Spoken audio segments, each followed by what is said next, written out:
All right, welcome to Trig. And the first thing that we're going to talk about will be angles. And to introduce angles, let's start with what a ray is. So a ray has a endpoint and goes in one direction. And so this would be the ray EF. Now, the endpoint of the ray has to be the first letter defined. When you're writing the ray EF, you have to start with the endpoint and go towards the other point. Now, if I wanted to do ray FE,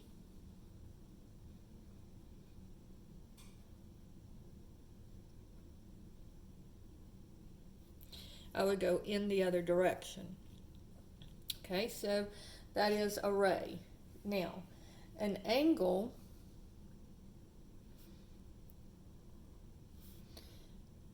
is simply two rays connected at their endpoint. And the endpoint is called the vertex. And so let's say that this is DEF.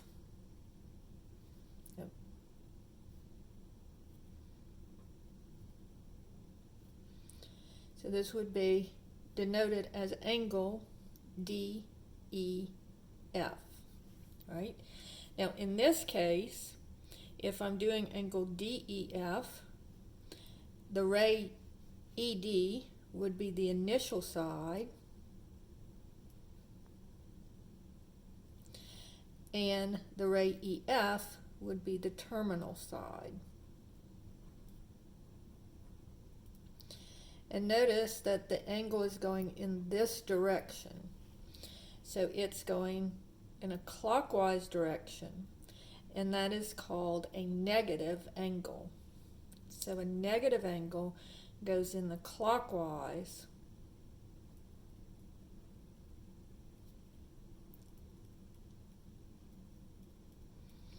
Now, if I denote this as angle FED, then the initial side would be this angle,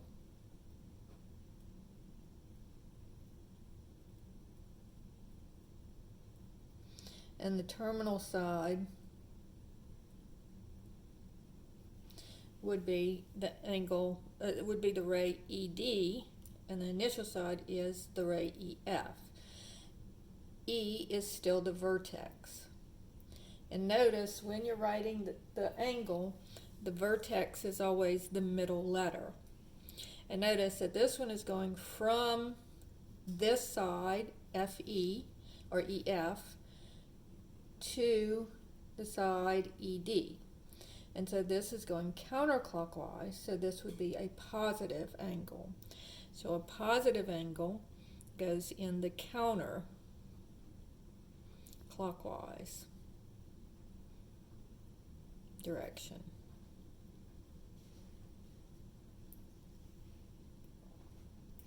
Now, when we want to write an angle in standard position, we are going to put it on an XY coordinate system.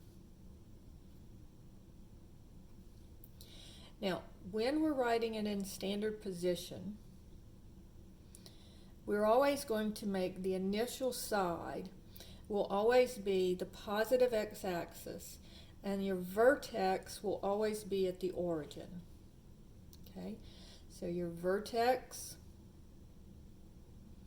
and then this would be your initial side.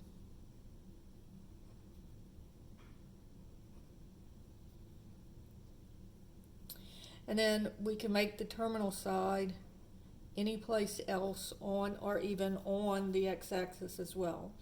But in this case, if I'm denoting this angle here, this would be a positive angle starting at my positive x-axis and going in the counterclockwise direction. So this would be a positive angle.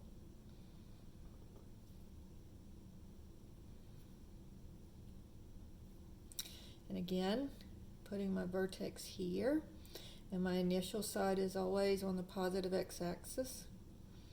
So if I draw an angle here, and I'm going in this direction, this would be a negative angle because it's going clockwise.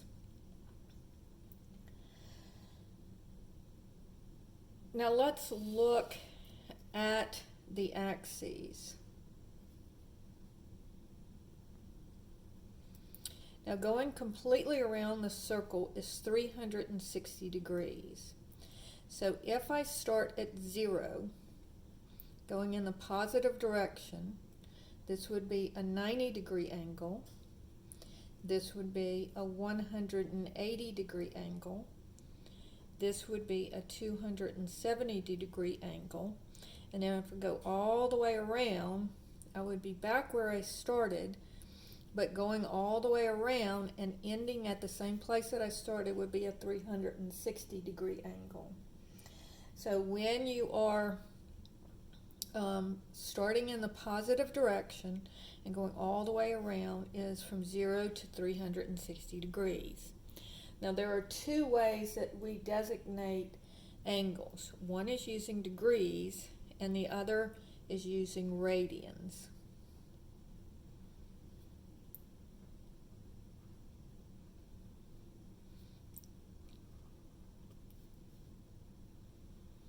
So this would be 0 radians. This would be pi over 2 radians. This would be pi radians. This would be 3 pi over 2 radians. And then this would be 2 pi coming all the way around. So if I said draw a 90-degree angle in standard position, that would be this angle here, so 90 degrees. If I said draw an angle of pi radians in standard position, this would be pi radians. If I said draw 3 pi over 2 radians in standard position, so again, initial side is here, and then my terminal side would be here. And it would be a positive angle going in the counterclockwise direction. And if I said draw a 360-degree angle, starting at my positive x-axis, I would go all the way around, and I would end up at 360 degrees, right? And so that is how you draw angles that are on the axes. So remember, it's 90 degrees, 180, 270, and then 360. In radians, it's pi over 2, pi, 3 pi over 2, and 2 pi. Now, let's look at other angles that are not in on the x-axis or the y-axis. So let's say that we had a 30-degree angle. Well, this is 90 degrees and this is 0 degrees. So 30 degrees would be somewhere in here, and it would be about a third, or it would be a third of this angle from 0 to 90. So about here. So this would be a 30-degree angle. So notice that the 30-degree angle lands in quadrant 1. Now, if I have, say, a 140-degree angle,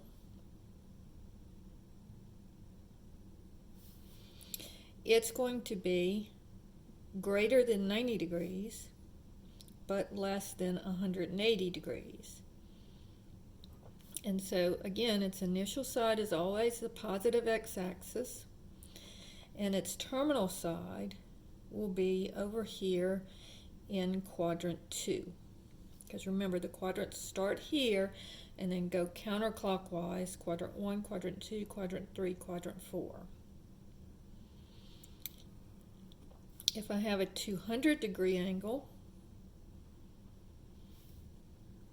it would be greater than 180 degrees, but less than 270 degrees.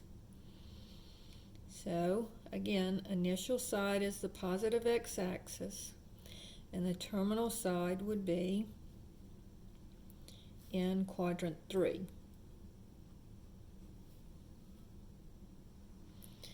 And then let's say that I had a 300-degree angle.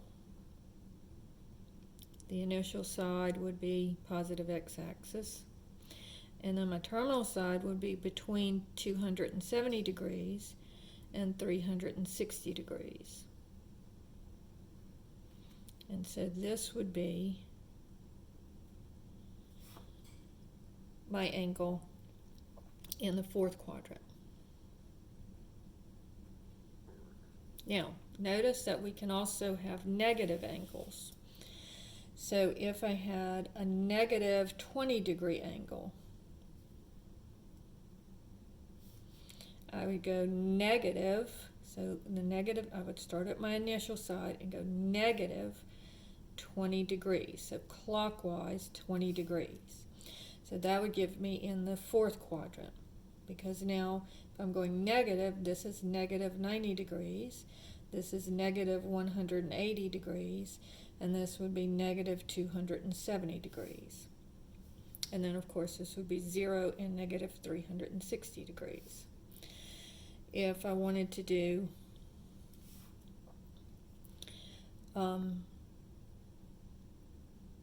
say negative 130 degrees, so that would be between negative 90 and negative 180. So it would be in the, again, initial side, positive x-axis, and it would be negative 130 degrees in the third quadrant. Then if I went negative 210 degrees, I would again start on my positive x-axis and come around. Here's negative 90, here's negative 180, but it wouldn't be as much as negative 270, so it would go to about here, and it would be in quadrant 2. And then lastly, I'm sorry, I forgot to write down the 300 degrees. If I had negative 310 degrees, again starting on the positive x-axis, going in the negative direction, and this would be between negative 270 and negative 360, and so it would be back around into the first quadrant. Okay? Now, when we're dealing with radians, if, for example,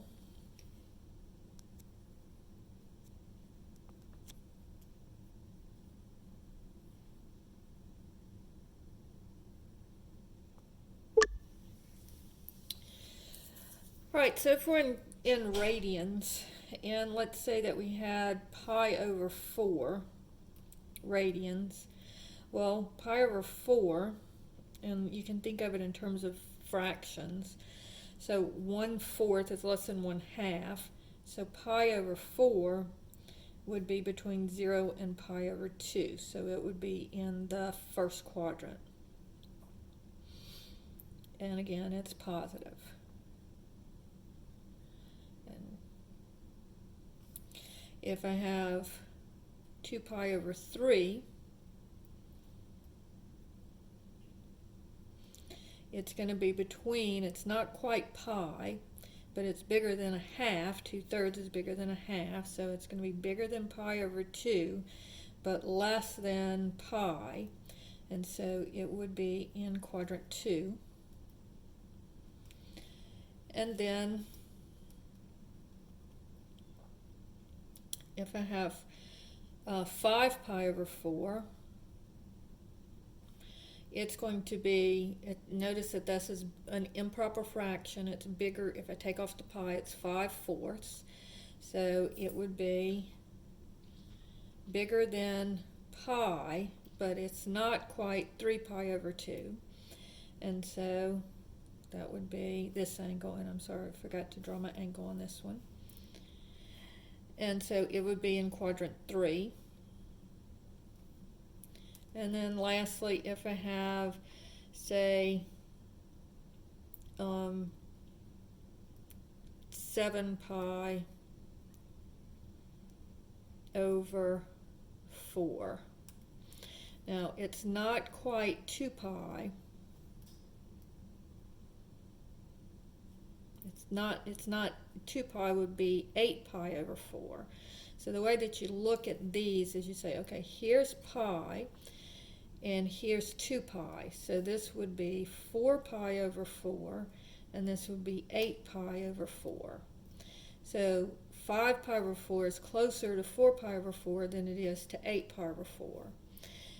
And then on this one, if I look at this one, it would be 4 pi over 4, and this would be 8 pi over 4. So 7 pi over 4 would be closer to,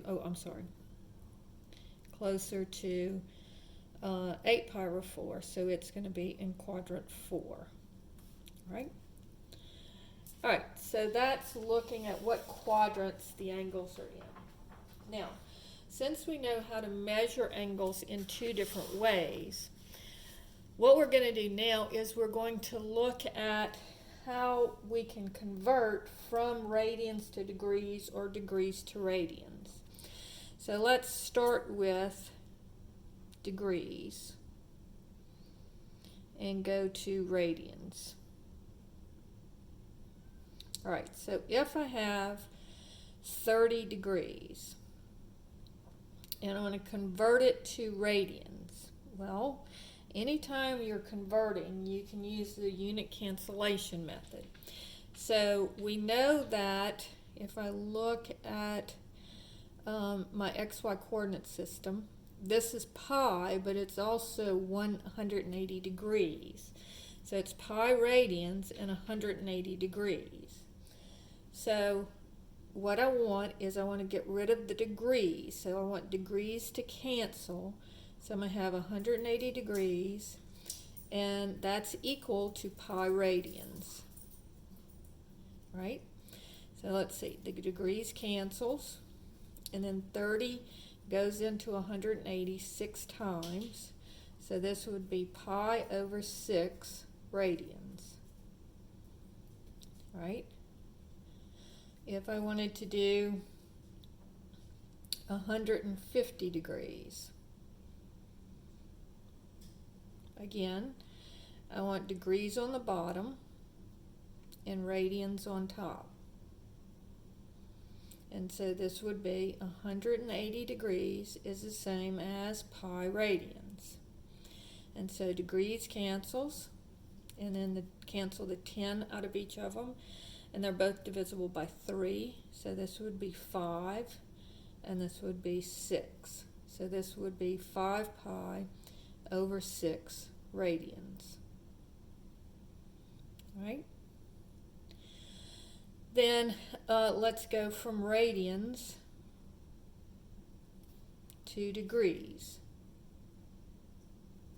All right, so let's start off with 2 pi over 3 radians.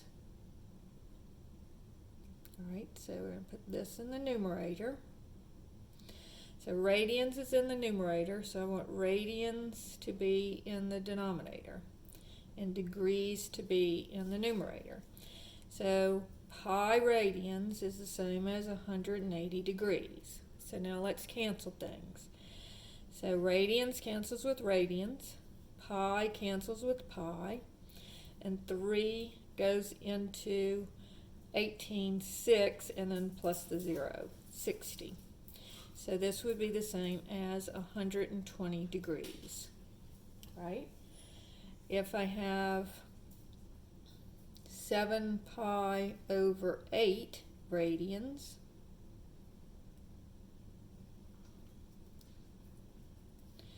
here again, pi radians on the bottom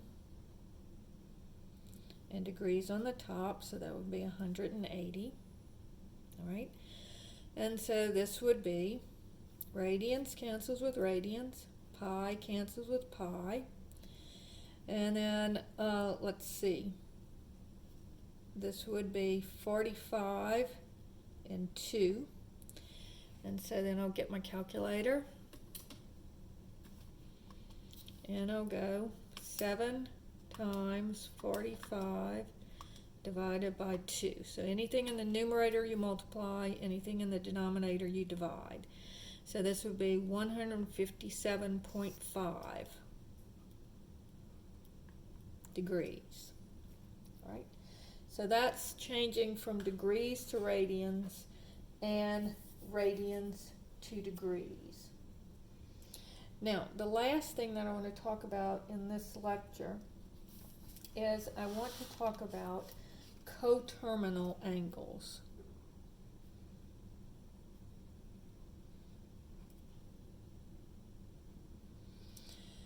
All right, so let's say that I have a 30-degree angle.